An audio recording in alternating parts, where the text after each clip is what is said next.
Hã? Veja, estejam avisados desde já. Qualquer campanha de grande mídia, qualquer uma, é sempre empulhação. Sempre, sempre, sempre. Não há nem uma única exceção. Onde a mídia faz um consenso, tá certo? É porque é mentira. E ela faz precisamente por causa disso. Ou seja, a grande mídia não é confiável mais de maneira alguma. Ela podia ainda ser uma fonte de informação até, digamos, 20, 30 anos atrás. Hoje não pode mais. Justamente pela velocidade com que ela cria um consenso uniforme no mundo inteiro, já deveria ser suficiente para o cidadão comum entender. Ora, não houve debate, não houve confrontação, veio esse produto final aí, e eles querem que eu aceite isso como se fosse o resultado de uma investigação científica séria. É a mesma coisa com relação ao evolucionismo, com relação a aquecimento global, etc, etc. Ou seja, eu não considero que seja defensável para um estudante de filosofia ele levar a sério nada, nada, nada da grande mídia. Nada nunca mais. Vocês podem tirar o cavalo da chuva. Ou seja, aquilo que parece razoável, quer dizer, a um meio, a um ambiente de senso comum criado pela grande mídia, nunca pode ser usado como argumento ou como premissa de coisa nenhuma. Nunca, nada. Por quê? Porque os meios de comunicação de massa foram brutalmente unificados nos últimos 20 ou 30 anos e hoje eles não têm mais nada a ver com noticiário, com informação, é só campanha publicitária em todos os domínios. Prestem bem atenção. Eu mesmo, quando comecei a perceber isso, vários anos atrás, eu achei que era uma tendência vaga, uma coisa assim, mais de tipo sociológico. Hoje eu entendo que não é, não. Ou foi unificação mesmo. Então, isso é a mesma coisa de dizer, nos Estados Unidos tem cinco empresas que mandam nas comunicações de massa.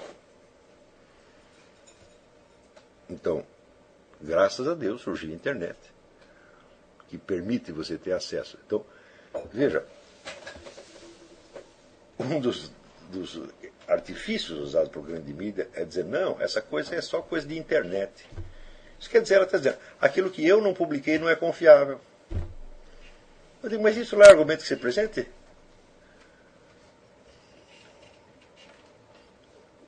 E, no entanto, olha, você não imagina o número de cartas que eu tenho recebido de gente que diz, você cita fontes não confiáveis. Por quê? Porque são fontes desconhecidas. Eu digo, olha, eu estudei o suficiente para saber que o que não é confiável, por exemplo, o New York Times, não é confiável jamais. Por exemplo, se você acompanha o noticiário do Oriente Médio do New York Times, é tudo mentira da primeira e última linha. É sistemático. Quer dizer, é propaganda. Tá? Então, vamos dizer, esta segurança que as pessoas têm de que, não, nós estamos num meio onde existe, vamos dizer, uma classe de pessoas que sabe as coisas e nos informa, isso aí você vai ter que, essa certeza você vai ter que abandonar.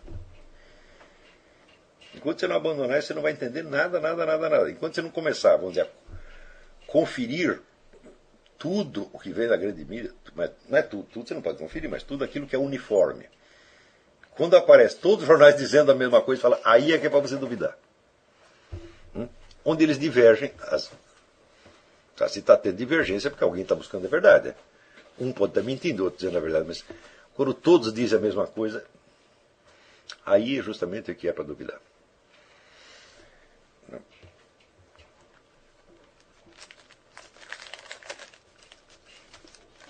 Então,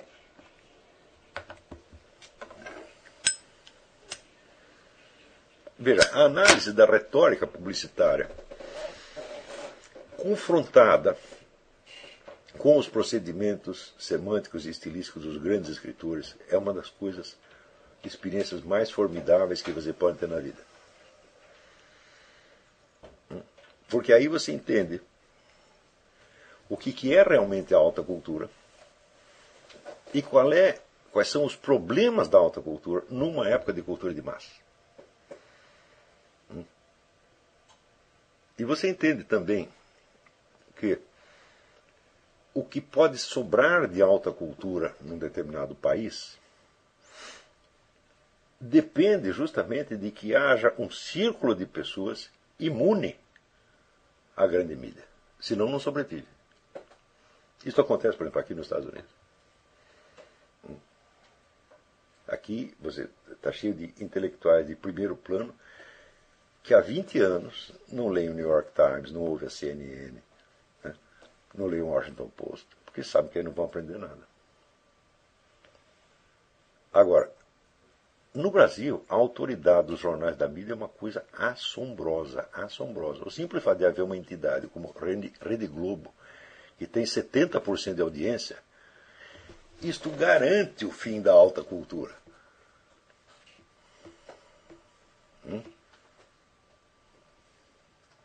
Não há quem resista, é uma coisa impossível. Você vê que uma geração inteira de pessoas no Brasil foi levada a acreditar que o Chico Buarque de Holanda é um escritor. Uma ou duas gerações. Eu digo, isto nos Estados Unidos é impossível. Isso é a mesma coisa que dizer que Michael Jackson é um poeta, tá entendendo? Dizer que todo mundo sabe qual é a diferença entre cultura de massa e alta cultura. O pessoal sabe. E não tem jeito de apagar isso aí, você tá entendendo? Por mais estupidificante que seja o impacto da cultura de massa,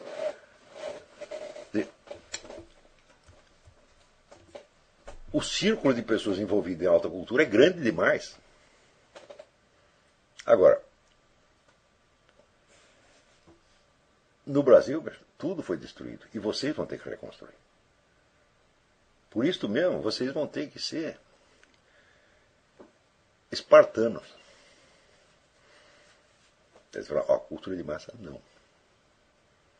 Grande mídia, não. Nunca. Mesmo que ela diga tudo o que eu quero ouvir.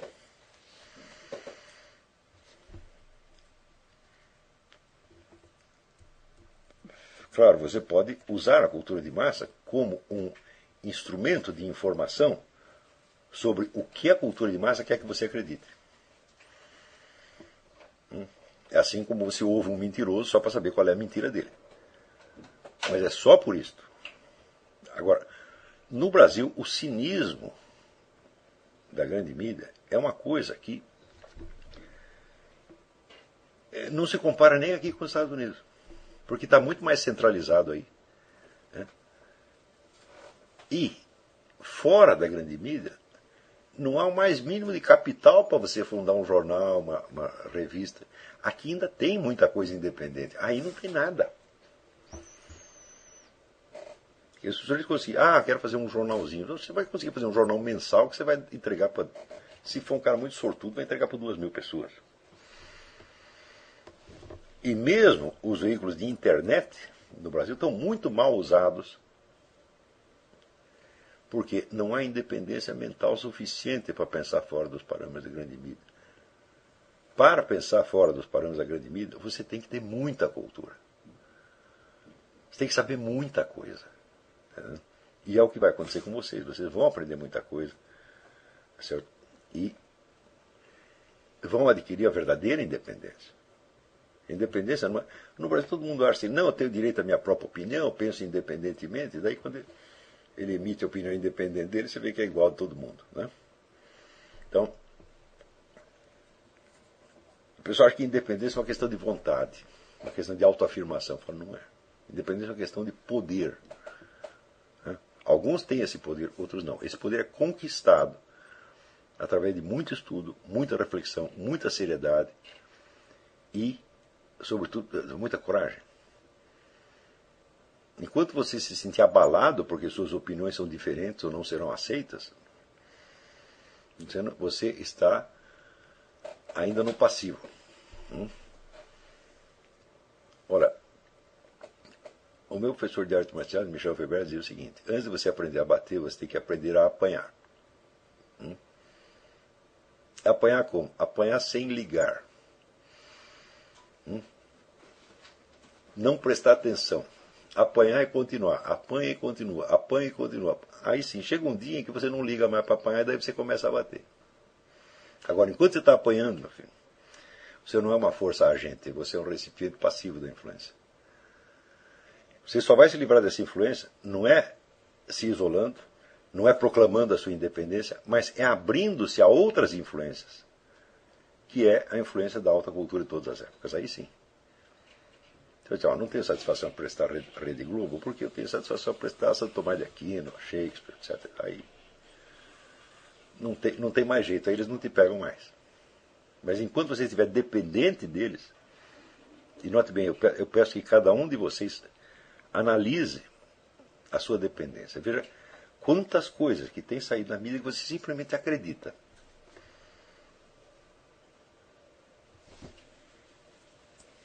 E quantas coisas que aparecem ali, que a simples hipótese de duvidar delas te faz ter medo de que você ficou louco. Pergunta isso para você. Quantas vezes não tive a tentação de pensar uma coisa contrária, mas daí fiquei com medo de estar louco. Eu digo, mas escuta, isso quer dizer que agora a medida da sua normalidade são esses doidos, toxicômanos, que escrevem jornais? Você entrega a sua saúde mental para que eles meçam? Aí você é doido mesmo.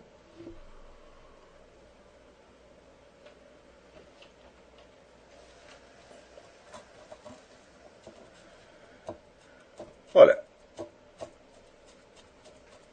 cada um de nós tem que se tornar o fiscal único da sua sanidade.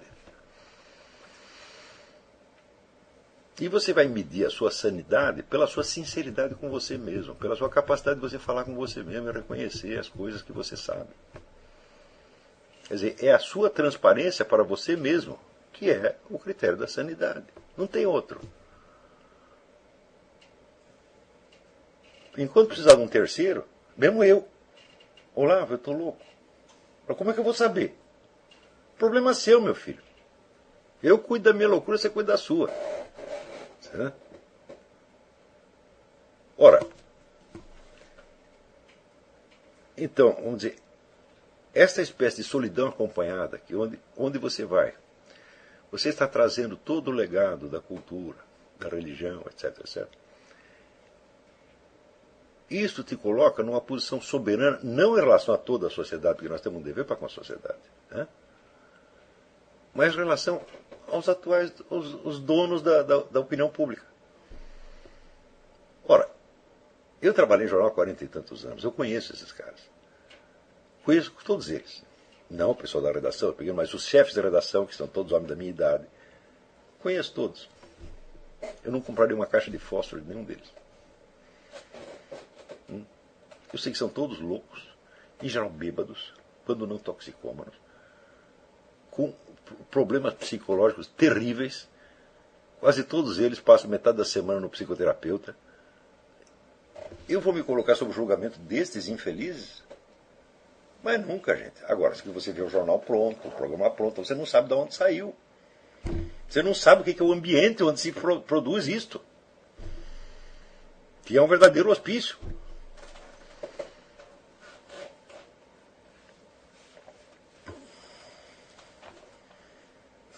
Olha, ambiente de jornal, quando eu trabalhei no Estadão.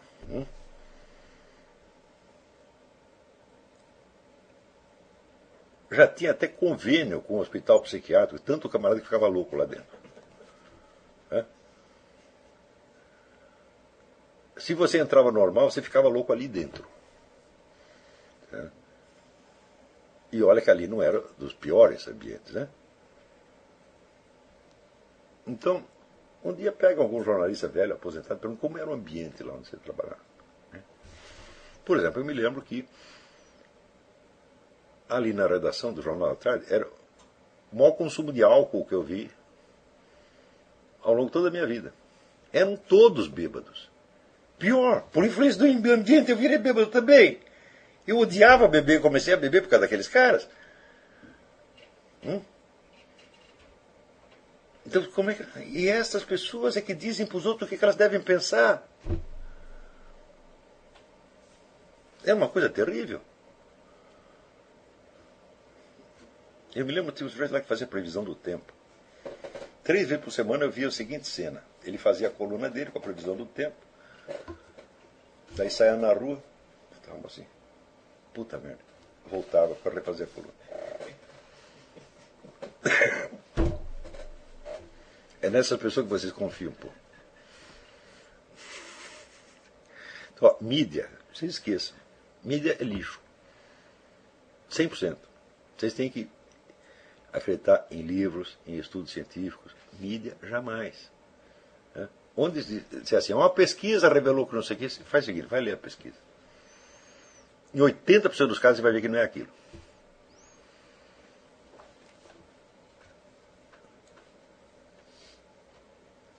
Hoje em dia já começa a acontecer um fenômeno pior. As revistas científicas estão sendo compradas também. O Lancet, que é a revista médica mais famosa do mundo, o Lancet já começou a botar umas matérias de propaganda lá. Agora, tem o seguinte. A alta cultura está pronta. Você tem o legado dos séculos. Nessa você pode confiar. E é ali que você tem que ir. Sobretudo aquilo que foi feito numa época onde não havia meios de manipulação de massa como há hoje. Mas o pessoal está tão maluco que começa a analisar os fenômenos históricos de outras épocas à luz do que você sabe da cultura de massa de hoje. Então, né, como, por exemplo, a Igreja Católica impôs as suas opiniões a toda a Europa. Mas ela não impôs nem assim. Quando você vai estudar, você vai ver o Papa não tinha meio de ele impor a sua opinião nem dentro da Igreja. Era quase impossível. Hoje tem. Então o negócio da infalibilidade papal foi quando? Século XIX, gente. Se ele fosse fazer isso no século XIII, tiravam ele de lá. Ia surgir tanta discussão, tanta divergência. Assim, mas não havia meios de moldar a cabeça das pessoas como existe a partir do advento da cultura de massa. Vocês têm que levar isso em conta. Isso quer dizer que em outras épocas, qualquer época da história que você veja, você encontrará mais variedade, mais divergência e discussão mais livre do que você encontra hoje. Não se iludam. Mas se você estudar a história dos concílios, os concílios, por que chamava concílio? Era para conciliar. E se era para conciliar, por quê? Porque tinha divergência. Eles eram feitos só de divergência. E, no entanto, tem gente que acredita. A Igreja Católica impôs a sua doutrina monolítica, né, e puniu os divergentes. Meu Deus, se fosse punir os divergentes, tinha que punir todo mundo, porra.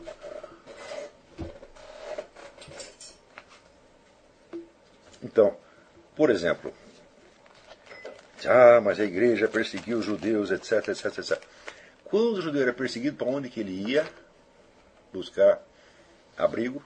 Roma. Era o lugar mais seguro que tinha para os judeus na Europa. Por quê? Porque o Papa os protegia. Alguém sabia disso? Não, ninguém sabia, ninguém estuda.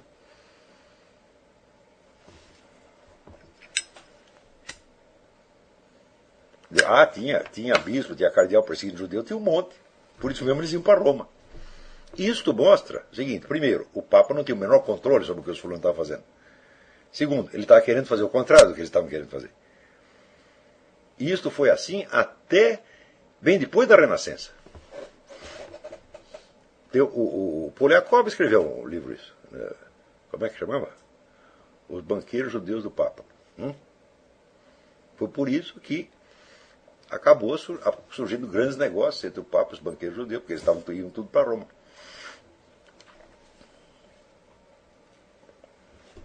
Então, a imagem que se tem da história de outras épocas, através da comunicação de massa, é uma monstruosidade, mas uma monstruosidade. É 100% falso, 100% falso. E essa imagem se transmite através de figuras de linguagem, giros de linguagem, gracejos, piadas, né, floreios de retórica. E, justamente por não ser afirmada explicitamente, parece tanto mais verdadeira, porque é senso comum, é uma coisa tão óbvia que ninguém precisa nem dizer. É justamente aí que você é enganado. Esse problema do engano, da mentira maciça. Olha, tem muito pastor protestante que diz que nós estamos em pleno apocalipse, que é a era da mentira. Fala, eu não sei. Né? Eu não sei porque eu sou contra você perguntar em que capítulo da história sacra você está. Só Deus sabe. Tá certo? Ele já avisou que a gente não vai saber. Né?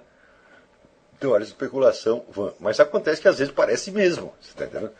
Então, olha, se não é o apocalipse, pelo menos é um ensaio geral. Entendeu? Agora, quando vê o apocalipse amanhã, daqui 1000 anos, ninguém sabe. Né? Então não adianta você sentir terrores apocalípticos, porque. Né? Depois, é que nem aquele filme do Vitório de Sica, Giudizio Universale. Né? Aparece uma voz de manhã assim, dizendo: é hoje o juízo universal. Né? Primeira vez ninguém acredita. Depois que repetiu aquilo umas 10 vezes, a voz misteriosa no céu, daí começa com todo mundo ficar apavorado. Né? Um começa a fazer penitência, o outro diz: não, então eu vou aproveitar para fazer todos os pecados agora mesmo, porque vai acabar daqui a pouco. E aquilo vira uma bagunça. Quando chega no fim da tarde, a mesma voz diz: foi cancelado. Então, você está preparando para o apocalipse, cuidado, você pode passar um vexame. Né? Então, mais que tem elementos vamos dizer, de fantasia, de mendacidade apocalíptica, hoje sem dúvida tem. Sem dúvida tem. Então, mais do que nunca, nós precisamos de uma geração de pessoas capacitadas, com alta cultura, e, portanto, desaculturadas em relação ao seu meio social. Essas pessoas, no Brasil, são vocês. Aqui tem de monte. Mas no Brasil, só nós estamos tentando fazer isso. Então, vamos dizer, cada um vem aqui, vocês não vêm aqui como um consumidor que... né? Ah, estou pagando, eu quero meu... Né? Quero ser atendido. Não é com esse espírito que vocês vêm aqui, gente. Você vem aqui com o espírito de missão e de obrigação. Vocês têm uma obrigação para com o seu país. Digo mais, vocês são a única esperança que tem, não há mais nenhuma. Nada de positivo está sendo feito para o futuro do Brasil, em parte alguma. Nada está sendo feito por ninguém. É só este esforço aqui que existe. Então vocês metam a mão na consciência, né? E saibam o quanto se espera de vocês. Vamos responder algumas perguntas aqui. Roberto Moraes. Professor, a razão espontânea pode ser aprimorada? Como? Eu não sei. Mas o que eu sei é o seguinte: você pode ser aprimorado na medida em que você se torne mais atento e dócil às operações da razão espontânea. Você aprenda a aprender com ela em vez de criticá-la. Porque ela sabe muita coisa. Você vê, quase tudo que você faz é na base da razão espontânea. As pessoas reduzem aquilo. Não, são reflexos condicionados, são instintos, etc. Não. Existe isso também, existem reflexos condicionados e instintos. Mas que instinto, que reflexo condicionado pode explicar aquele fenômeno do baralho? Ali você vê que é a razão mesmo funcionando e funcionando com alto nível de acerto. E isso está funcionando em nós o tempo todo. Então, eu acho que seria muito difícil você graduar a razão espontânea de um e de outro. Dizer, esse cara aqui tem a razão espontânea dele tem QI 110, a minha só tem 65. Não, isso não existe. Parta do princípio de que a razão espontânea de todo mundo tem QI 320. Você sabe muita coisa. Olha, leia o Sócrates, leia o Diálogo Mênon. Aquilo que o Sócrates disse naquela época é hoje altamente comprovado por esse tipo de experiência. Todo mundo sabe. Aqui nos Estados Unidos tem 1001 cursos de como você ficar mais inteligente. Quando você vai ver, todos eles vão acabar nisso aí. Um diz, é assim, é assado, mas são tudo variações em torno disso aqui que eu estou dizendo.